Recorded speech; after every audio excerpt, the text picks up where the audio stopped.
My name is Mary Claire, and I'm an alcoholic. First of all, I'd like to extend to the 33rd Gopher State Roundup the warmest regards from your General Service Office.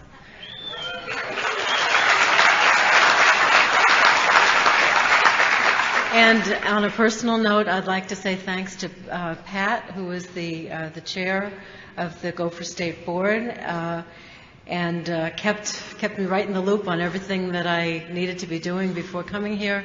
Samira, who's been a wonderful host to my best friend Joan and myself, and also some little angels in the audience, Angie, Justine, and Colleen. Thank you very much.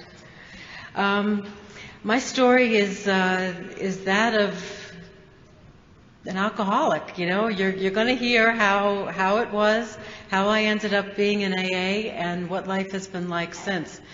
And it was very interesting that this weekend's theme is 12 Steps to Freedom, because when I thought about it, I said, wow, you know, the steps really have brought me freedom personally in my life through sobriety. I'm not just saying it because that's your pitch or your theme for this thing. It's really, really true. When you see how I lived before and how it is now, that's only possible through working the steps and on a daily basis. And for anybody who's a newcomer, it is for real one day at a time. That doesn't mean that every day I feel the compulsion to drink, but after over 16 years, I still have to say it's a miracle that I didn't have a drink yet today. It's a miracle that I didn't have a drink yesterday. Because for this woman to go for one day without drinking is impossible. Like those two things just don't go together. But it's been possible through Alcoholics Anonymous.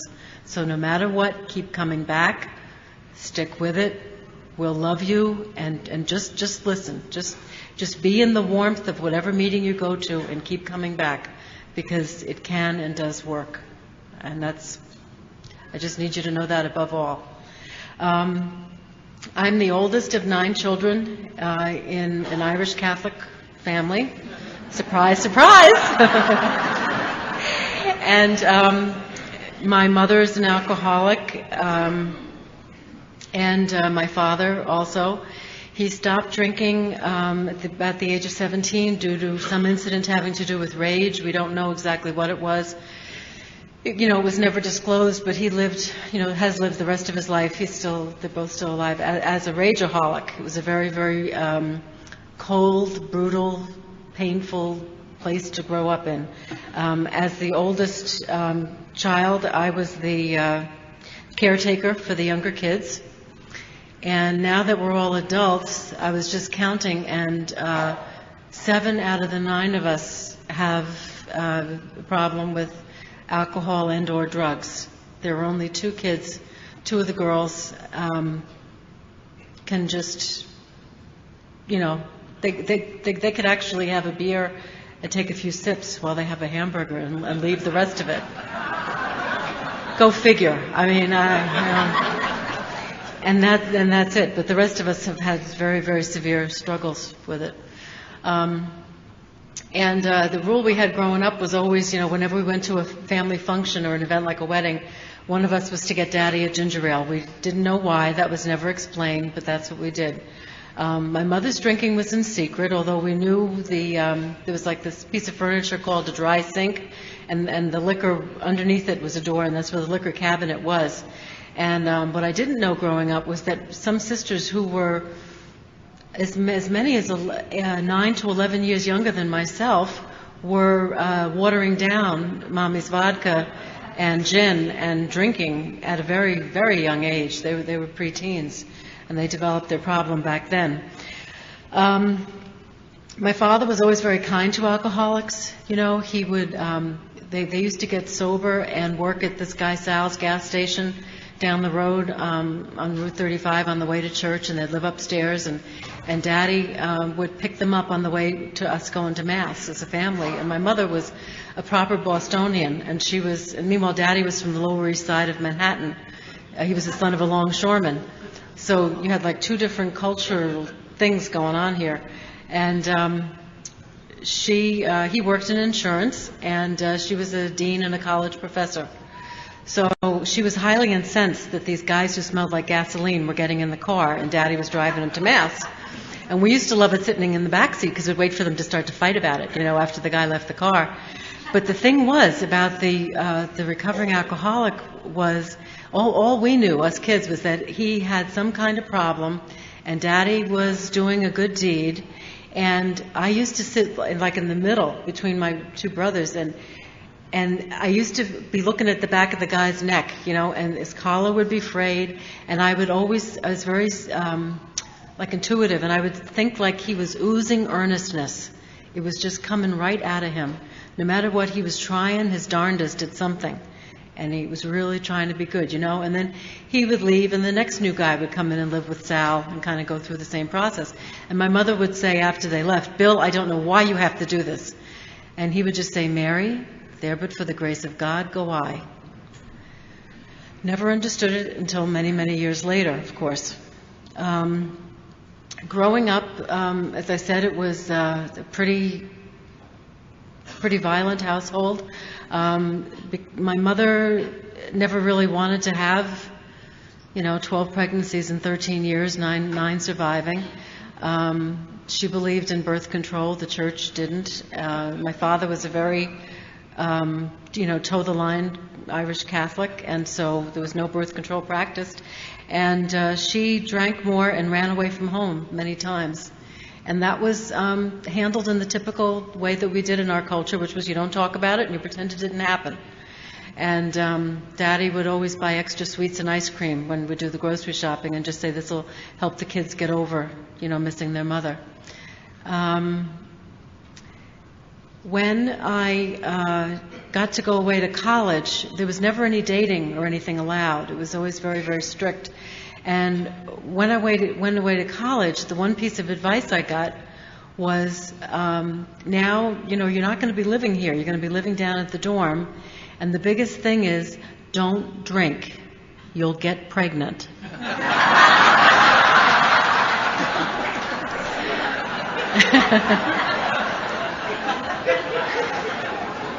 Now, I can be pretty naive even now, But I was an A student, even in science, and I knew, I don't think that's how you got pregnant exactly, But the first weekend that we were down on campus, we had a mixer. And I don't know if they do that anymore, but it's like, you have like a big gym or an auditorium, and there's a band, and the boys from another college are on one side, and you girls are on the other, and those who are brave enough dance.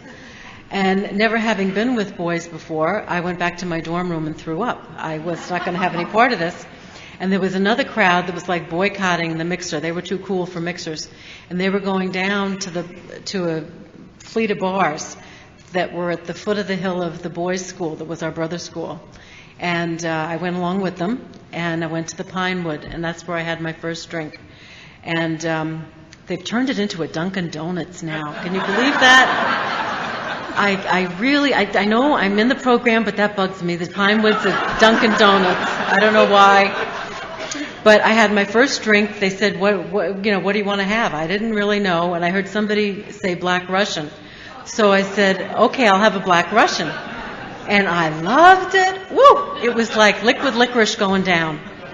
And all of a sudden, it didn't matter that I was scared of the boys. It didn't matter that I didn't know how to dance. Nothing mattered. I just wanted another Black Russian. And I could talk to anybody, and I had such fun. And I blacked out, and I never got back to campus. And we had curfews back then. So that meant I was in trouble. So you had to go to student court. And that was a thing where the bad girls got sent. And I was campused, which is kind of like sticking your kid in the corner or sending them to their room for a while. And I wasn't allowed to leave campus then for a couple of weeks. And the worst part was that the other girls shunned me because I was one of the bad girls that got sent to court. And my mother was mortified because she was a professor at the boys' school. And to my knowledge, we just didn't even tell Daddy that the whole thing happened. But as soon as I was done being campused, I was back down at the Pinewood. And I was having my Black Russians and getting campused again. And I mean, it was this cycle, and that's how my freshman year went. And by the end of it, if you added up my grades, you couldn't get a passing grade. And I was kindly invited by the Sisters of Charity of New York not to return to their college the next semester. So there I was now, at home, back to no social life, no drinking, of course. I never thought it never crossed my mind to go into my mom's booze, and I determined that I was going to, do my curriculum in 3 years now, because I'm real stubborn, and I was going to graduate on time. So my parents had me go to a day college that was run by the nuns I'd had in grade school and high school. And it was a small girls' Catholic college. It was fine, and I was able, they did a trimester thing, so I was able to do my college, in the 3 years and graduate on time. The summer before my senior year started, though, I just knew everything was so bad at home that actually the feeling that I had at the time was, man, if you don't get out now, you're never going to get out. I mean, like, you're never going to get out of here. And so I left home. And I went down, I lived on campus, I worked a couple of jobs, and of course I started drinking again. And back then we used to have beer blasts, and we had the place has since built a law school on this gorgeous front lawn, but it was this beautiful green lawn that when it rained, the grass was as smooth as glass. And we'd get really drunk on the beer and just like have these races and slide across the grass and the mud, It was fun drinking. It was just fun drinking, And again, it was a Catholic women's college, and the back of the campus kind of made a drop, like off this podium, and then down below was a major highway. I think it's called 287 or something. Anyway, and up here, looking out over the highway, is a beautiful statue of Our Lady, Mary, the Mother of Jesus, and she was in what we call the miraculous medal pose. She's got like the long veil on and, her hands out like this. So the thing I was most famous for was at Christmas time scaling the statue and hanging a sign saying, "It's a boy!"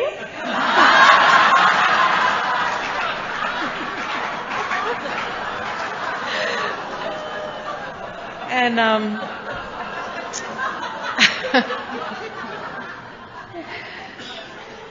again, the nuns were not pleased, But that's the way drinking was. It was just fun. And after graduation, I worked in a child care agency for delinquent teenagers. And I had a 4-day week. You work like long hours, for 4 days, and then you could have 3 days off straight, which was really cool, because then our apartment became party central. And all of the other child care workers and social workers could, come and party, and that's what we did. And as time wore on, though, I realized that my friends were, a lot of them were getting their master's degree. They were getting married. One of the girls actually left the apartment to get married and moved to Jersey.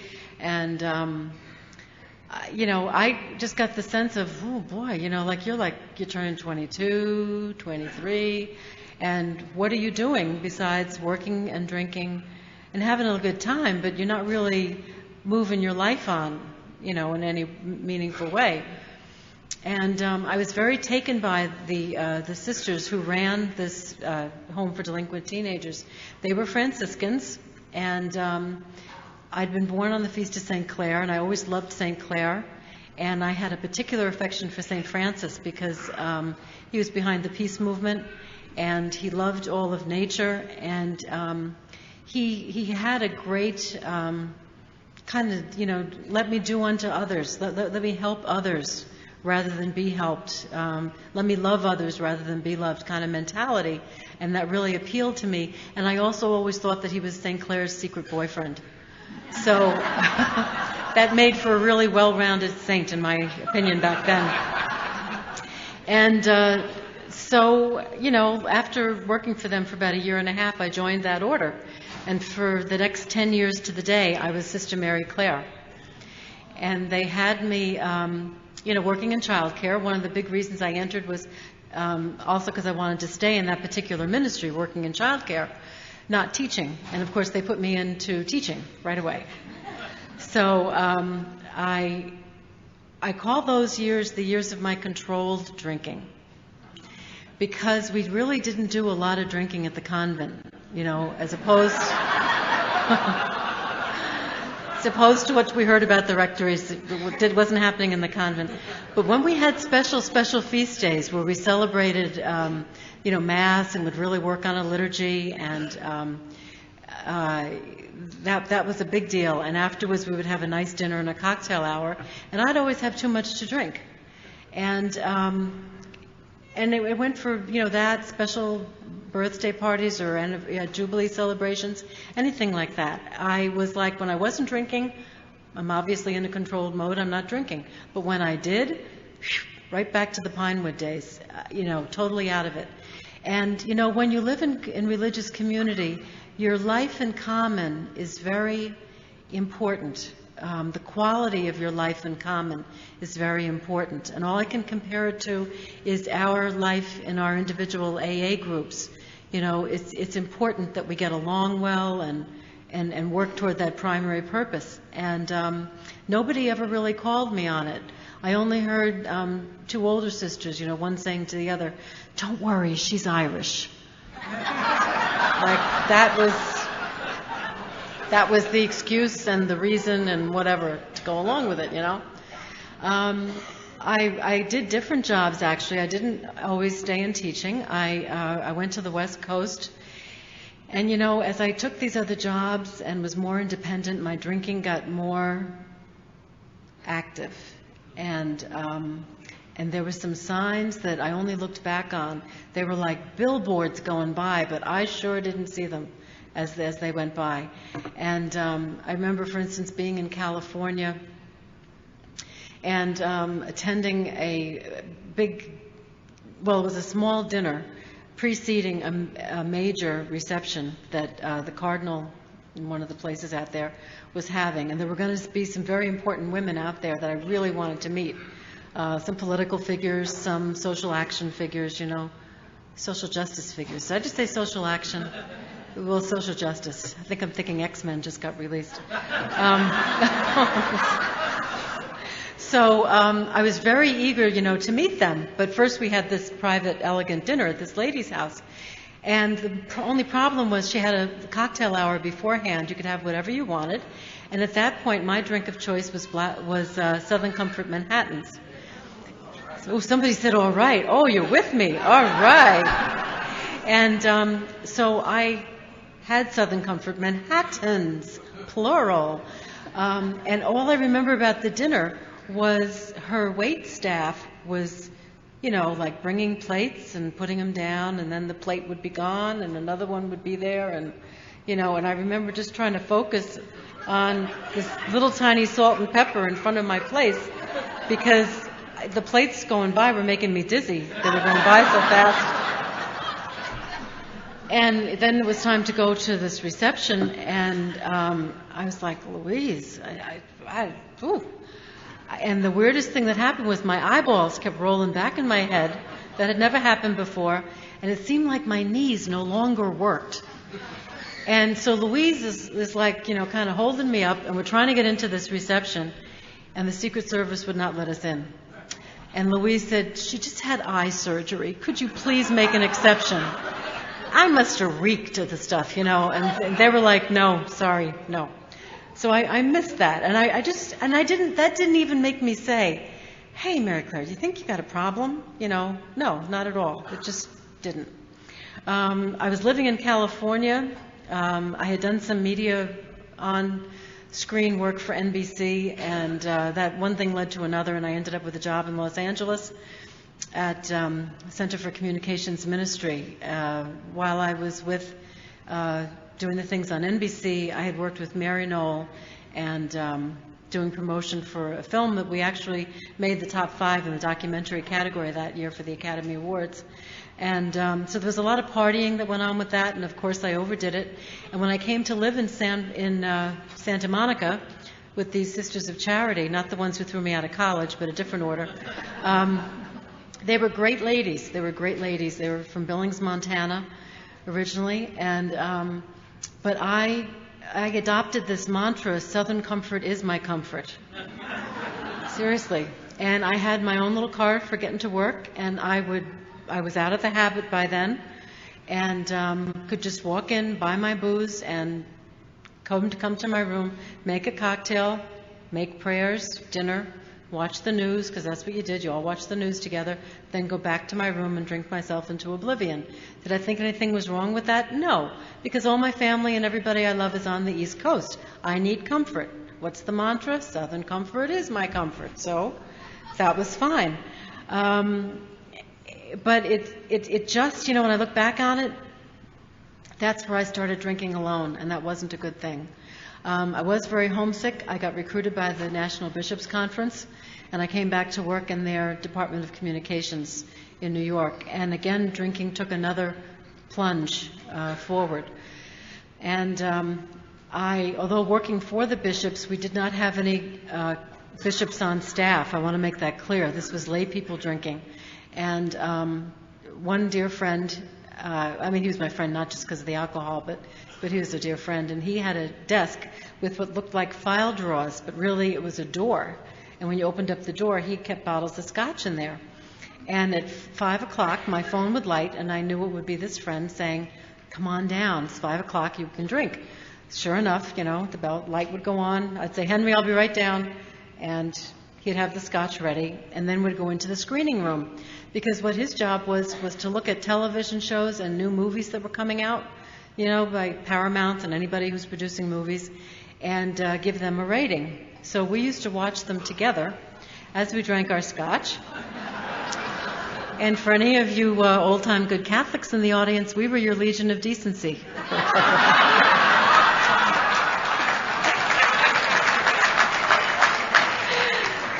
So, and while I was working for them, I left the convent. I stayed working for them, but I stayed like 10 years to the day. I figured, round it out, make it even, And what used to happen was, after I'd be done drinking with Henry, and I hadn't really had lunch or anything, I would get on the wrong express bus home, back up to the Bronx. Now that's fairly impossible to do because you know what a bus looks like, okay? And the front of, you don't? Oh, well, they're these big vehicles, okay, that carry about 60 people. And the front of them are clearly marked where they're going. And everybody knows, like, your place where you're going is 3X, Sedgwick, okay? That's my bus. That's the bus I had to get. I don't get on the 4. I don't get on the 6. I get on the 3X. That's it. And they all have big, it's got to be this big, the sign, right? What I was doing was I was always getting on the wrong bus. They stopped like in a row nearby. I was getting on the wrong bus late at night, landing someplace I didn't belong. It could be a different borough. It could be a different part of Yonkers. It could be a very dangerous neighborhood. It was nowhere near home, I'll give you that much. And so what I would do is get on the phone and call one of the nuns, who was my best friend Joni, who was a guest here this weekend, and just say, "Joni, I got on the wrong bus." And she, of course, would have been asleep because she was working a very early shift as a cancer care technician. And she'd say, "How did you do that?" I said, "I don't know. Where are you?" "I don't know." "Well, what does it look like around you?" "Dark." Well, do you see any stores, any signs? Is there anything you can tell me? Do you know at all where you are? And I would try to say something, and God bless her, she'd put her raincoat on over her nightie and get in the car and come get me and drop me off at my apartment. Didn't ask a lot of questions, and she was pretty much my savior. After a while, she started stopping by the house to see if I had food, if I'd fed the dog, had the bills been paid, any of that stuff. Because my life gradually, over the next 10 years, it just became all about the alcohol. It became all about the alcohol. And in that way, all about living your life as a responsible woman just went down the tubes. I worked for, different operations. I kept getting recruited. I never drank on the job. I once went out for lunch, and 2 bottles of wine later, caught a train home, and I realized you can't drink during the workday. So I never drank after that during a workday. But I lived for when the train would be leaving Grand Central Station, because now I was at a job where I could take the train home, and I needed to be there 10 minutes before the train left so I could get a couple of bottles of wine from the bar cart to take on the train. And P.S., my ride home was like 11 to 17 minutes, depending, and I had to have these little bottles of wine, had to have them till I got home, and then I would drink myself into oblivion. Get up in the morning, and the house looked like vandals had come in and ransacked it. I mean, it would just be a mess. I don't know what meals I cooked or tried to cook. I typically would paint my fingers in different colors. Why? I don't know. I was too old to be into psychedelic stuff. Neighbors said I walked my dog in my nightie.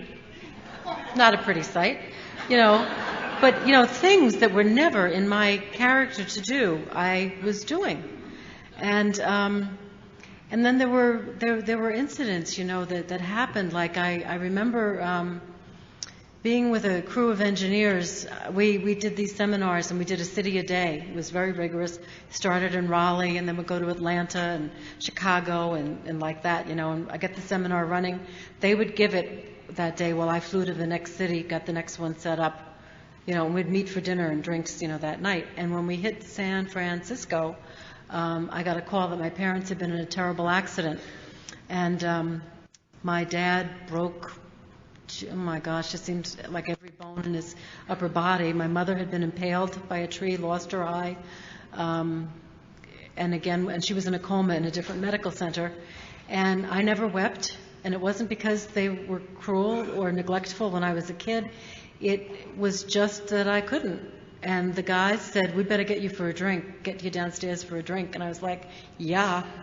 And that's what we did. And I drank them under the table. And I remember distinctly having the thought, I guess this is what they mean by a wooden leg, that you can just drink these guys under the table. And rather than being sorrowful or, even sitting down and saying some prayers or something for my folks, I was more concerned about numbing it all. Just drink till it doesn't hurt. But you know what? I couldn't get drunk that night. I drank and drank and drank. The engineers kind of slithered away toward the elevator as they could and went upstairs. And I took 2 for the road up to my room, packed, then came back to the East Coast and did what I had to do as eldest daughter. I always remember that, and there's a direct contrast to how I live life now. I had a boss named Fran in one of the places where I worked, and she'd known me from the convent. And she came in one day, and she said, it was about 2 o'clock, I guess, in the afternoon, and she said, I can tell we had a liquid lunch. Now, I hadn't, So I just looked up without thinking, and I said, "Fran, I haven't even been out to lunch. I've been working on this project." And she just looked at me like she didn't know what to say, and she spun on her heel and she walked out the room. And I was like, why would she say that? And I went, holy cow, oh my God. Despite shower, cologne, lotion, yada yada, all the girl stuff, I smelled like booze. That sicky, yicky stuff when it's coming through your skin, that's what I smelled like. And that's what, of course, Fran picked up when she came in. And I thought, oh my God, you've got a problem. Now you've got a problem. But the problem was, stop smelling that way. Like when I was on the buses coming home, when I got right or wrong bus, I would be throwing up on the bus. I was sure it was because they had fumes from the engine in the passenger cabin, and I was going to write them a letter. It wasn't because I drank too much. No, I knew there was a problem, but not me. It wasn't me. This was denial. And how I ended up getting here was I had dinner with a priest friend who was working with adult children of alcoholics, and he talked a lot about his work that night. I wrote him a thank you note, and in the next morning I would always read my note because typically I was so drunk that my writing would scribble off the page. And I read this letter, and by that point I was having a drink before I went to work, a kier, because I just I'd gotten to the point where I didn't feel good in the morning. Pepto-Bismol wasn't cutting it anymore. And the only thing that would work was a Kier, and I would have a Kier. And I read the letter that I had written to John, this priest friend, and realized that, number one, I could read it. It wasn't just falling off the page. And number two, I didn't write to him about mommy and daddy's drinking or the effect of growing up in an alcoholic household. I wrote to them about my drinking. I wrote to him about my drinking. And when I read this letter, I was appalled. And I said, holy cow, you are an alcoholic. You are an alcoholic. And then, two reactions. Weight lifted off my shoulders. Whew, okay. And then, of course, the next question we all face, now what do I do? So I had been engaged at one point to a guy who became violent when he got drunk, so we didn't stay together, because I'm like, if you throw something or hit me once, it's over. That's it. We're not going to change by walking down the aisle. I learned that in the convent by seeing too many marriages. And we went to see a counselor, and he gave us his business card. And he said to me, and if you ever want to look at your drinking, give me a call. And I just, at the time, I thought, oh, how sweet. And I and I put it in my jewelry box, And I called Al-Anon. He said for me to call Al-Anon about, me and my fiance. And I did, and they wanted me to go to meetings. He was the one with the problem, And I didn't go to the meetings because I was rather incensed. But I did remember what they said to me. You didn't cause it, you can't cure it, and you can't control it. And I've held that in my mind ever since. And that's been a real gift from Al-Anon. It's been very, very helpful in a lot of different ways. So I pulled this guy's card out of my jewelry box, and I called up to see if I could get to see him. And it turned out that in the intervening years, he had acquired way over 20 years of sobriety, but he died of cirrhosis of the liver. And that was a lesson to me that, sometimes we do damage to ourselves, that no matter what, if we get sober, it doesn't mean that we become all the way well physically. So then I said, well, what else can I do? And my best friend Joni, who was always rescuing me when I was doing my drinking, she had a brother I didn't know that well. He lived in the village. It was her only sibling. Nice enough guy. I just had a sense of him that he was very honest, very direct. He had done at least one stint on what we call the flight deck at Bellevue Hospital. And alcoholism was the problem. And the guy went to AA, and he got sober, and that's all I knew. But my sense was, very logically, if I call up Dan and tell him, I think I have a problem, he's either going to tell me, get off it, come on, you're an amateur, or he's going to tell me something that's going to help me.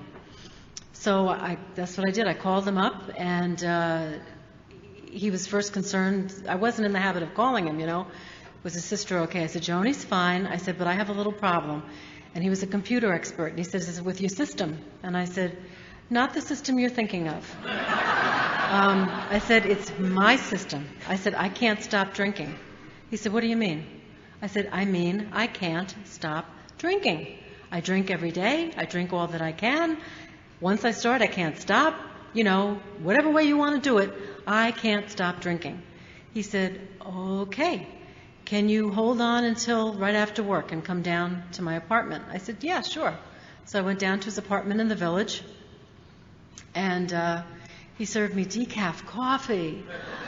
This was cocktail hour time, So we had decaf coffee, and instead of talking to him about my problems with booze, I started, griping and moaning and groaning about life, Can't find a boyfriend, and I'm not getting paid enough, and I can't pay my bills, and, moan and groan. And he sat back there. He was a large fellow, and he kind of sat back there in his chair, and he looked at me kind of smugly at one point, I thought. And so that really ticked me off. I mean, now you're giving me decaf coffee, and you're not taking me seriously. So this alcoholic is not happy camper.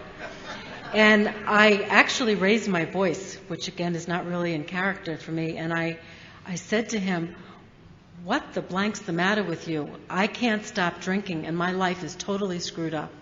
And he said, "Fantastic. You just took the first step."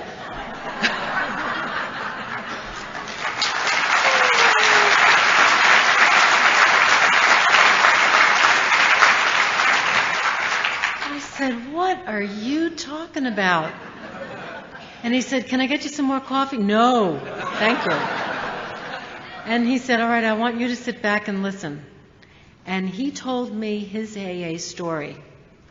And the particulars of it were different, you know. This was a very out guy in the village and single and just different lifestyle than me, different life, different era. He was a bit older than myself. But I identified like 1,000,000% with his story. I drank the way he drank. I felt the way he felt. I drank the way he drank. It was amazing. And I felt such love for him. It was like, "Oh my God, you finally come home." And he said, "So maybe you have a drinking problem." And I'm thinking, "Oh, geez, I'm like you. I must."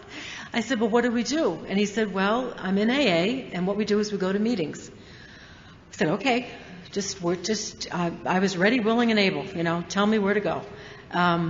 And so he found out meetings that were near where I worked.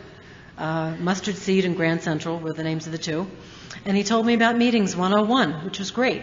He said, "You know, you walk in, there'll be chairs, you sit down. There might be a smoking section and a non-smoking. If you don't smoke, which I don't think you do, do you? No? Okay. Then you sit over in the other section. You don't have to open your mouth. You don't have to say who you are. You don't have to say a darn thing. You go in, you sit down. It'll go for exactly 1 hour. They'll all get up, they might say a prayer, and then you just walk away. If you should want to, when they say, 'Are there any newcomers?' you can raise your hands and identify yourself. If you do, know that all the women will come running up to you and give you phone numbers." He said, "That's normal. That's how we help each other.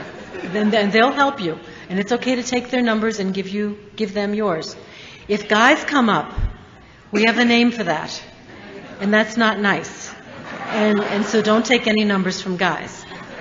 So, I mean, he gave me just all these cues, you know, and he kept saying, you know, it's a day at a time, just a day at a time, one step at a time. And I left his apartment with hope in my heart. I had been suicidal. I was standing on the edge of railroad tracks going to work at the spot where danger 600 volts, the D had worn off and it said anger, 600 volts. That was my spot. And that was my spot because I was totally enraged that I had lived to see another day. Because when I woke up, I realized I drank myself into oblivion. And I swore I wouldn't do it today. But I did it again and again and again for days and weeks and months and years. And so when I left his apartment, I had some hope. And I remember walking down those stairs. There's little teeny tiny tiles on the stairs. And looking at the tiles and going step by step, a day at a time, step by step, a day at a time, step by step, a day at a time. And that's the way I walked. I walked all the way up to Grand Central and stationing, and then went home. And I went to my first meeting, and it was at the Mustard Seed. And I decided I was going to be brave and raised my hand, and the guys ran up first. I was younger and cuter then, and it scared the heck out of me, you know, so I ran out of that meeting, and I called up Dan. I was crying, and he says, "It's okay, it's okay, it's okay. A lot of things happen in AA. Don't worry about it. Go to that other meeting, Grand Central." And that's my home group to this day. And in Grand Central, you had to walk up a big flight of stairs, you know. So I walked up the stairs, and this guy John was up there. "Hey, how are you? Don't touch me." You're new, aren't you? How do you know? They know. And I did say, I was new and I was an alcoholic, and the women came up first, thanks be to God, and gave me their numbers, and I got a sponsor and began working the steps, and it made a huge change in my life. The compulsion to drink didn't go away for a while. There were a lot of struggles, but I did remain sober from the day I walked in till now, and it's changed my life remarkably. It's changed my life remarkably. I have situations in life that I've learned to show up for, and not drink over.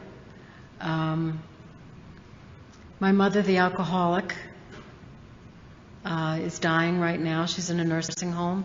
She'll be 81 on Monday. And we're in the last, probably weeks, maybe a month or two of her life. And it was very special to see yellow flowers up here because that's her favorite color. And I can go there, and because she's in the nursing home, she hasn't been able to have alcohol, and so she's sober, if you want. I mean, she doesn't have booze in her, and I'm the eldest, and she talks to me about all the serious things. She talks to me about dying. She talks to me about living. She talks to me about how much she loved us and loves me and couldn't say it, and I'm only able to show up. I'm only able not to have drunk myself under some table, found that wooden leg again, because I have this program. On September 11th, I had gotten a job, and I was working at a small foundation in downtown Manhattan, just 2 blocks over from the World Trade Center. I actually was in the Trade Center that morning buying the shoes that I'm wearing right now, actually. And when we first heard the first thing, I thought, okay, some guy my age had a heart attack and hit the building, and let's say a couple of prayers and like that. We didn't realize the enormity of it. As many who were right there didn't. The rest of the world seemed to know much more than we did, and the president and someone else and I hung on. I dismissed staff. I was director of administration. I sent the staff home because our subway and mass transit system can grind to a halt at any kind of problem, and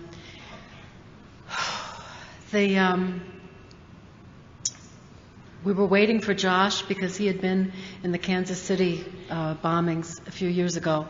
He was a young kid, very sensitive, and I didn't want him to walk into some other disaster and find nobody in the office. So we waited for Josh, and by the time he got there, the building had shook, and I think they said it was a 2.5 on the Richter scale, and that was the first tower coming down. And when we came outside, we looked up. And,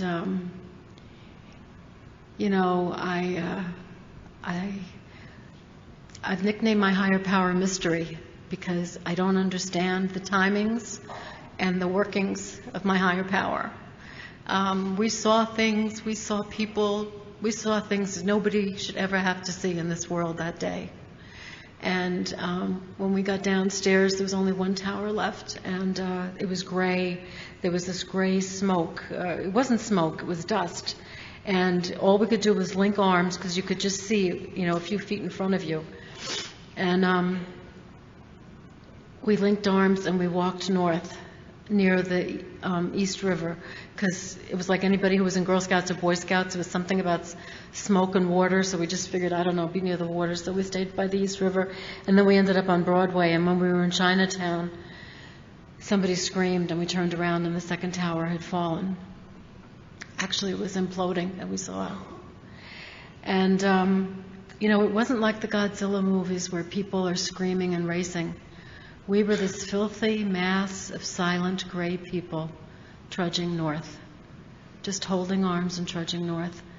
And anytime somebody started to cry, somebody would go, shh, because if one of us lost it, everybody would. It was like right up to here.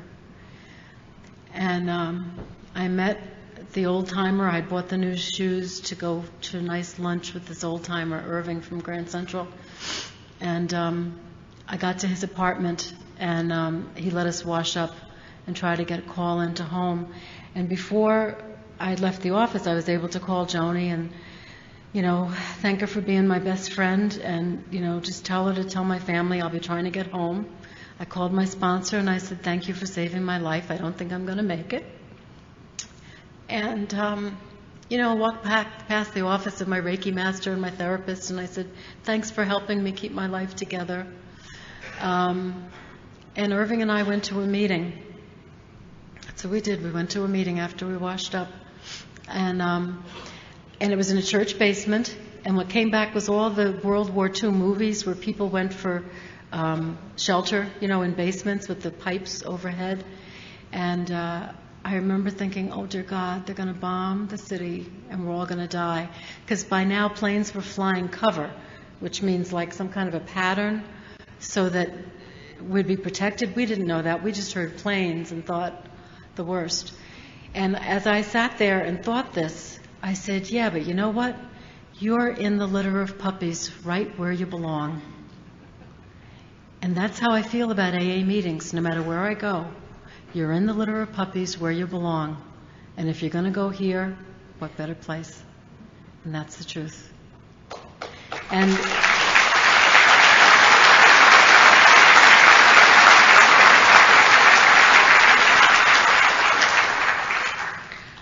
I tell you that not for effect, but because it's the truth. And we left the meeting and walked, I walked up, went back with the crowd of walking people. And one of the things that was there was, and this was what made it be so different, was the bars were overfilled to capacity. People were out on the streets with their drinks. The bars were so full. Every single bar was full. In front of the churches and synagogues, they had tables with water on it in case we needed, we needed to drink water. But the bars were filled to capacity, and I had no urge to go in.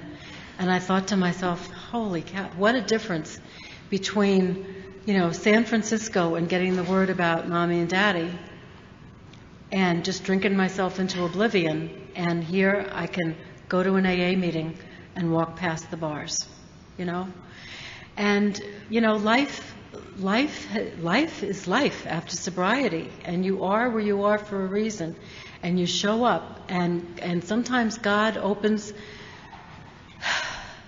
some painful but beautiful doors, for making amends.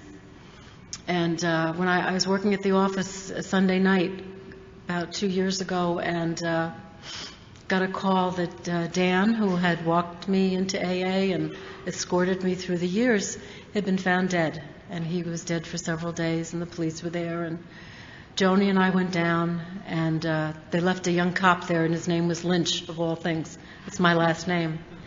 And the amends that I could make to Joan was to stand next to her, not drink over this. This was the guy who got me sober. But don't drink over it. Don't cry over it. Stand next to her.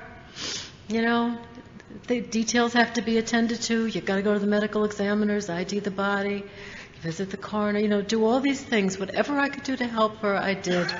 And it was the only way I knew of making amends and saying thank you. Thank you. You kept my life together when it was falling apart.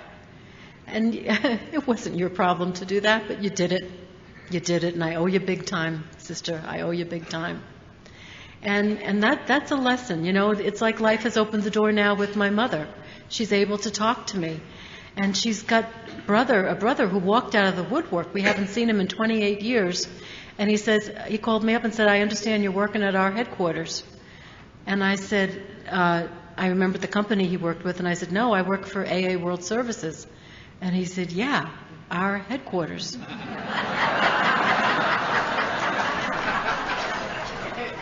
I said,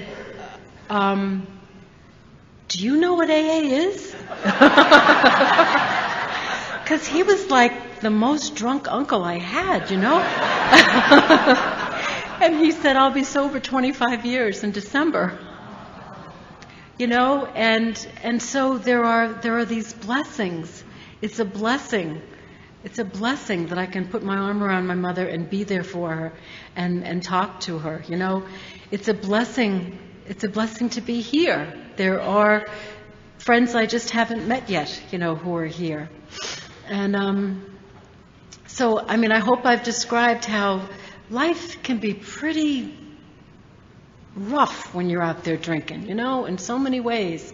And yet now in sobriety, I've got the tools, of the steps. I look at what I'm powerless over. Say I can't do it, yet I got a higher power who can, who's taught me how to make amends, who's taught me how to say I'm sorry as soon as I realize I messed up on somebody. And I learned how to meditate. I didn't learn that in the convent. I learned how to pray, but I didn't learn how to meditate. I can meditate now, and I can, to the best of my ability, practice these principles in all my affairs. And for this woman, that has been total freedom, total freedom. And I want to leave you with, as I said to you earlier, my concept of a higher power has been encompassed in the word mystery, because the timings of how things happen and the way it goes, I never quite get, and it is a mystery to me. And there's a song from a Mass called the Missagaya, the Earth Mass, and I don't have the gift of song as our speaker last night, so I won't be singing it for you. But because what I do is I say this verse to myself a couple of times during the day. I always start off saying thanks for my sobriety at the end of the day, and at the beginning of the day saying, God, please keep me sober today. But then during the day, this is what keeps me going, so that I can see my higher power's hand and get out of the way and be of service. Oh, mystery, you are alive. I feel you all around. You're the fire in my heart. You are the holy sound. You are all of life, and it is to you that I sing. Grant that I may see you always in everything. Thank you for my sobriety.